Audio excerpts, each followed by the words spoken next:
Նուբարաշենի Սրբոց նահատակած եկեղեցում պսակադրություն է։ Տիրադափ հռչակված Նավասարդ Կճոյանին միացած քահանաներից մեկն է կարգը կատարում։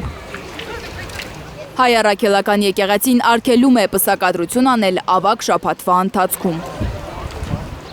Սրբոց նահատակած եկեղեցու հավաքարարը պնդում է, որ այդ արգելքի մասին ոչինչ չգիտի։ Քան խորացած չենք, ճիշտ հավատացյալ ենք, բայց ամեն ինչը արդեն Տեր հայրի։ Մեր տեսախցիկը չի ֆիքսում այն պահը, երբ Տեր Բարդուղիմեոս քահանան հեռանում է եկեղեցուց։ Նա մեզ հետ հեռախոսով է խոսել։ Եկեղեցին Փաշինյանի քիմքին հարմարեցնելու ծրագրին միացած քահանայի արդարացումն այն է, թե հասարակությունը լիարժեք չի ապրում քրիստոնեական կանոններով։ Հանուր արման պահքի ընթացքում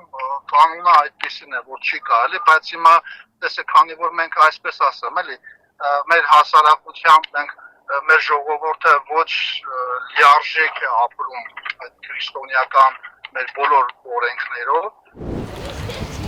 Իսկապես, մեծ պահքի ամբողջ ընթացքում է նախկինում արգելված եղել պսակադրությունը։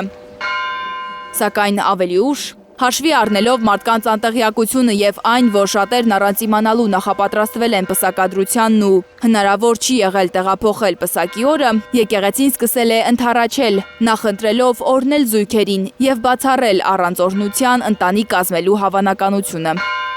Բացառություն է շարունակել մնալ ավագ շաբաթը։ Երկուշաբթին անպտող թզնու հիշատակությունն է, երեքշաբթին 10 կույսերի պատմությունն է,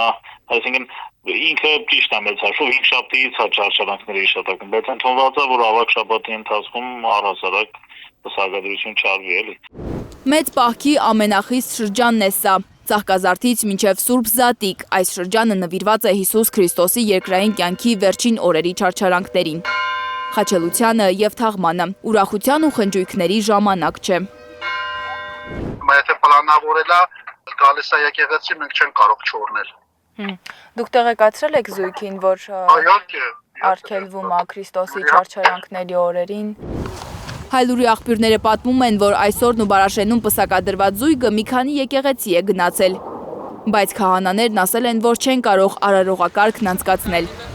Զույգն ի վերջո գնացել է Տեր Բարդուղիմեոս քահանայի մոտ, ըստ մեր աղբյուրների, նա ոգևորությամբ է համաձայնել պսակել զույգին։